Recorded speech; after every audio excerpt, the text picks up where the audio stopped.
अस्सलाम वालेकुम नाज़रीन, नाम का मेज़बान मोहसिन नाम खिदमत में हाजिर है। आप देख रहे हैं एमजे फिजल। आज हमारे पास एक ऐसी खातून मौजूद है जो बेबस, बेसहारा और परेशान है। ये किस वजह से बेबस, बेसहारा बनी, इससे पूछते हैं इसकी ही ज़बानी। अस्सलाम वालेकुम। वालेकुम अस्सलाम। अच्छा मेरी बहन, क्या हाल है आपका? सबसे पहले तो ये बताइए। मैं ठीक हूँ, आप सुनाएं। मेरी बहन कहाँ से आप आई है? हमारी जो आपने दास्तान हमारे कैमरा ऑफ में बताई, हमारी ऑडियंस को भी बताएं। मैं कराची से आई हूँ और मैं कराची से आई हूँ। घर में मैं, अम्मी, अब्बू, कराची एक किस जगह से आप आई है? कुरंगी 2 नंबर से। कुरंगी से ये तशरीफ लाई है, और घर में क्या मसले मसाइल है, बताइए। मेरे घर में सिर्फ मेरे पापा, अम्मी, एक भाई और एक बहन है। मेरा भाई 23 साल का है, लेकिन उसे मिर्गी के दौरे पड़ते हैं, इसलिए वो कोई काम नहीं करते। और मेरे पापा हैं, वो भी शराब पीने की लत लग चुकी है, वो भी कोई काम नहीं करते हैं। घर में मैं, अम्मी और बड़ी बहन ही घर का खर्चा उठाते हैं। हम तीनों घर में काम करते हैं किसी के। तीन इनके घर के टोटल 5 अफराद है, जिसमें से इसके वालिद, इसकी वालदा और इसकी 2 बहनें और इसका भाई, जो मिर्गी के दौरे की वजह से कोई कामकाज नहीं कर सकता, बीमार है। और इसकी जो वालदा है और ये दोनों बहनें घरों में काम करती है लोगों के, और जो वालिद साहब है वो नशा करते हैं। कौन सा नशा करते हैं आपके वालिद साहब? शराब पीते हैं। तो किस वजह से, क्या परेशानी थी उनको, किस वजह से ये नशा करना शुरू किया उन्होंने? सारा कसूर उनके घर वालों का, बस वो बदले हमसे लेते हैं। मेरे पापा वाले 7 भाई हैं। मेरे पापा बचपन से ही थोड़े से मेरे दादा के अब्बू के सताए हुए हैं। वो उन्हें प्यार ना देने की वजह से बड़े होके शराब पीने लग गए। अम्मी से शादी करने के बाद हमारी ज़िंदगी में वो शराबी बाप मिल गए हमें। सारे कसूर उनका है। उनको जगाए में माँ-बाप ने कोई हिस्सा नहीं दिया, कोई घर नहीं दिया। हमेशा उनके साथ गलत किया, उन्होंने हमारे साथ गलत किया। इसलिए हम रेंट पे रहते हैं, हमारा कोई अपना घर भी नहीं है। बाबा को कोई हिस्सा नहीं दिया, 6 भाइयों को हिस्सा देके उन्हें अपना बेटा माना, पापा को हमेशा ही अपनी औलाद नहीं माना, इसलिए वो इस दुःख में शराब पीते हैं। तो वालदा जो आपकी 2 बहनें हैं, आप एक बड़ी है, छोटी है आप? नहीं, मैं छोटी हूँ, मुझसे बड़ी एक और बहन है, उसकी अभी हमने बात पक्की की है, मंगनी की है। पहले मैं और वो अम्मी एक साथ काम पे जाते थे तीनों, अब वो नहीं जाती। उसकी मंगनी की है तो उसके ससुराल वाले कहते हैं कि अभी इसे घर से बाहर भी ना जाने दें, अभी हमारी बहू बनेगी। अम्मी ने कहा अब ज़ाहिर-सी बात है, हम तीनों बहनें तीनों घर में मिलके खर्चा चलाते हैं, तो अब हम थोड़ा-सा परेशान हो जाएँगे। वो कहते हैं जब हम इसकी शादी कर देंगे, जभी भी तो सब कुछ करोगे ना, अब करना सीख लो, इसको हम घर से बाहर नहीं भेजते। इसलिए आप ही को अब घर में रखा हुआ है, वो कुछ भी नहीं करती। अब कैसे सरवाइव कर रही है घर में? आप किस तरह की तंगी आ रही है, क्या मुश्किलात पेश आ रही है? पहले मैं और अम्मी इसलिए उधर कराची में ही काम कर रहे थे घरों में, लेकिन अम्मी के ना टेंशन की वजह से शुगर हो गया है। इसकी उनके पैरों में शुगर हो गया है, तो पूरा जो नीचे वाला दुखना है उसमें शुगर फूट गया है। डॉक्टर ने कहा इसका इलाज नहीं करवाया तो ये पैर में पूरे में हो जाएगा और टाँग कटवा के ऑपरेशन करना पड़ेगा। इसलिए मैं बहुत परेशान हूँ, अम्मी को मैंने घर रख दिया है। हमारे बराबर वाली आंटी ने अम्मी से कहा था यहाँ तो 2-4 हज़ार के पीछे इतना ज़लील करते हैं महीने भर लड़की को आपकी। इसे मेरे साथ भेज दो, मेरे वहाँ पे रिश्तेदार रहते हैं, उनके घरों में काम कर लेगी ये। अब मैं वहाँ काम करने गई हूँ, उनके आश्रय पे, उनके भरोसे पे मैं इतनी दूर अपने घर क्या से काम, काम। घरों का काम करने गई है आप उधर? हाँ, वहाँ पे मैं घरों में काम करती हूँ, झाड़ू, पोछा, बर्तन उनके घर के करती हूँ। उनके पास काम करने गई हूँ, बोलो उसकी अम्मी बहुत अच्छी है, बहुत मेरे साथ कोऑपरेट करती है, मुझे घर में खाने-पीने के लिए कोई मसला नहीं, तो मेरी अम्मी से बात करवाती है उसकी अम्मी। अब वो लड़का है ना जो उनके घर में कोई लड़का भी है?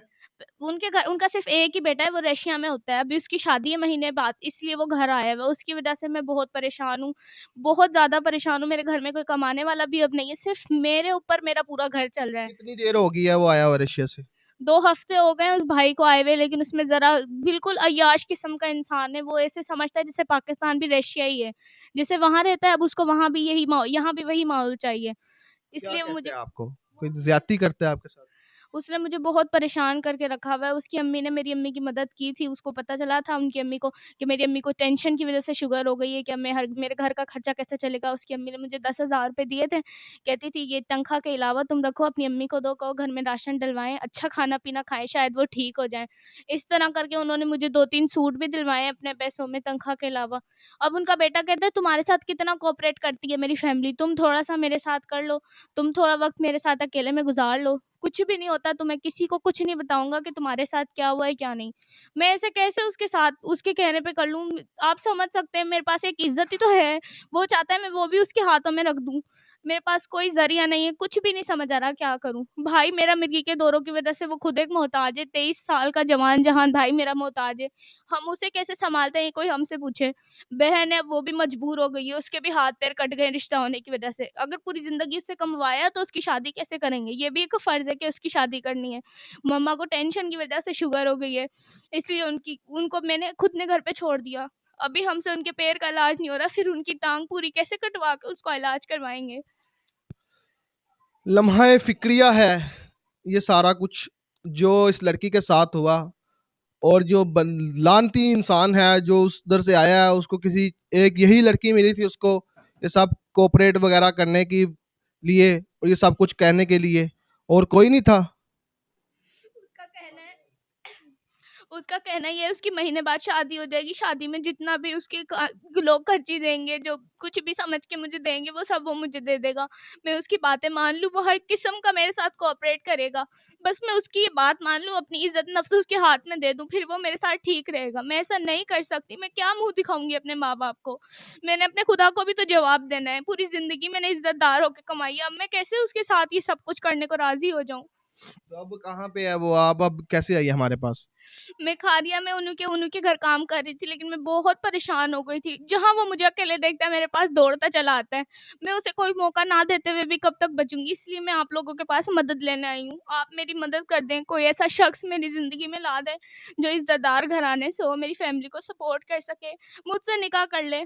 मैं उसके साथ कोई हराम रिश्ता तो नहीं रख सकती ना, मैं अपनी इज़्ज़त उसके और फिर वो सिर्फ़ मुझे इस्तेमाल करेगा, उसने मुझसे शादी तो नहीं करनी ना। मैं किस मुँह से उसके साथ उसकी बातों में आ जाऊँ? उसने मुझसे कोई वादा तो नहीं किया कि वो मुझसे निकाह करेगा।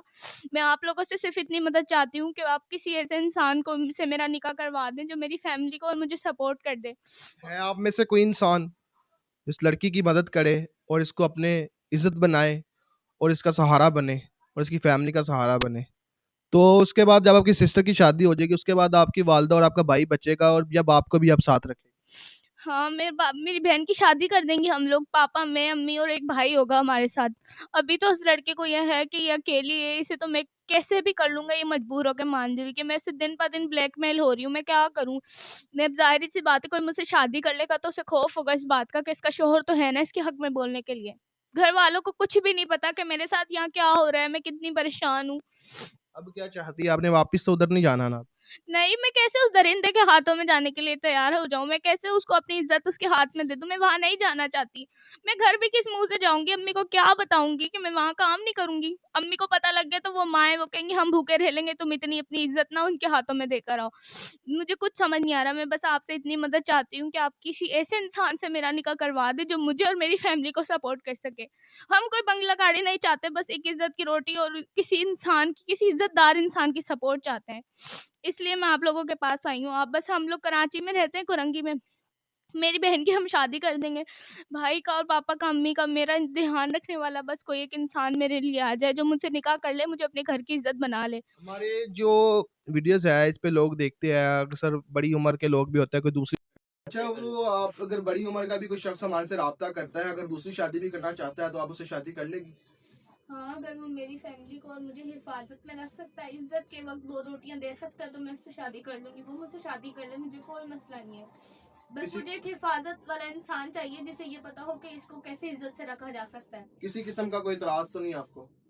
नहीं, मुझे कोई इतराज़ नहीं है, बस मैं एक घर और इज़्ज़तदार ज़िंदगी चाहती हूँ और मुझे कुछ भी नहीं चाहिए। ये नाज़रीन, इनको कोई इतराज नहीं है किसी भी किस्म का। अगर कोई बड़ी उम्र का भी शख्स इनसे शादी करना, सिसकियां मार के ये रो रही है, इनका जो दिल है अंदर से रो रहा है और चेहरे से इनकी ऐसे रोनगी रोई जा रही है, ये कब की रो रही है और इनसे बात भी नहीं हो रही, और बहुत ये रो रो के इन्होंने बुरा हशर कर लिया अपना। अपनी जो वाकई दास्तान सुनाई इन्होंने, तो हकीकत में इनकी इनके साथ बहुत ही बुरा हो रहा है, जिंदगी ने इनके साथ क्या क्या किया। और कोई पैगाम हमारी ऑडियंस को देना चाहती है आप? मैं बस इतनी सी बात कहना चाहती हूँ कि क्यों वो किसी की बेटी को इतना ही खिलौना समझ के रखते हैं? वो रशिया था, ये पाकिस्तान है। हम लोग भी तो किसी की बेटी है ना। हम लोगों ने क्या बिगाड़ा है तुम लोगों का? बस ये कसूर है ना कि हम गरीब हैं यार। तो फिर मतलब ये तो नहीं कि हम अपनी इज्जत तुम लोगों के हाथ में दें। और मकफात वाले उसे जरूर दुनिया में दिखाया जाता है, यूं ही नहीं कुरान मजीद में आया कि इंसान को मकफात हाथ हाथ होता है। मैं तो फिल्हाल कुन फयाकुन का इंतजार कर रही हूँ।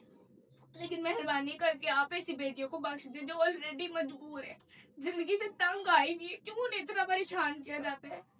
उनको भी अपने घर की बहन बेटियां समझ लिया करें। ठीक है नाज़रीन, मोहसिन आपका मेहरबान इजाज़त चाहता है। अल्लाह हाफ़िज़।